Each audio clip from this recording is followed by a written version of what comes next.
Successo esterno per la Tor Tre Teste di Direnzo al Superga di Ciampino, 0-3 per i rossoblù con i gol di Grella, Rizzo e Abriano sulla formazione allenata da Porcella.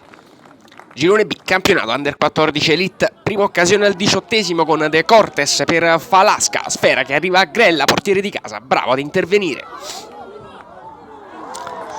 Ospiti che passano al 19° con Falasca, bravo a servire Grella che non può sbagliare, 0-1 per la nuova Tor Tre Teste. Città di Ciampino che risponde al 22° ma timidamente con portiere ospite che riesce a uscire e a prendere il pallone. Poi rossoblù che prima dell'intervallo hanno un'altra occasione ancora con il suo numero 11 Mario Grella. Prova la conclusione di destro, palla che termina in out. Nella ripresa è Rottino a provare al minuto numero 4 del secondo tempo. Palla che termina in calcio d'angolo.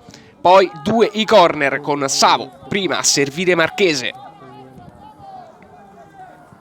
palla che termina in out, poi lo stesso dall'altro lato con il calcio di punizione, palla al centro dell'area di rigore, il colpo di testa che termina in out, ancora Savo a servire De Cortes all'11° minuto, mezza rovesciata da parte di Marciano, sfera che termina al lato, infine 0-2 che arriva al 20° con Rizzo che supera Di Palma dopo una lunga azione offensiva, supera il portiere ospite e mette il pallone in rete, 0-2 con la nuova Tor Tre Teste che di fatto chiude i conti.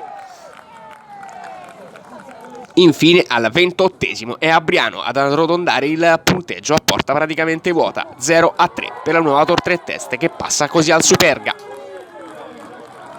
Infine triplice fischio da parte del direttore di gara.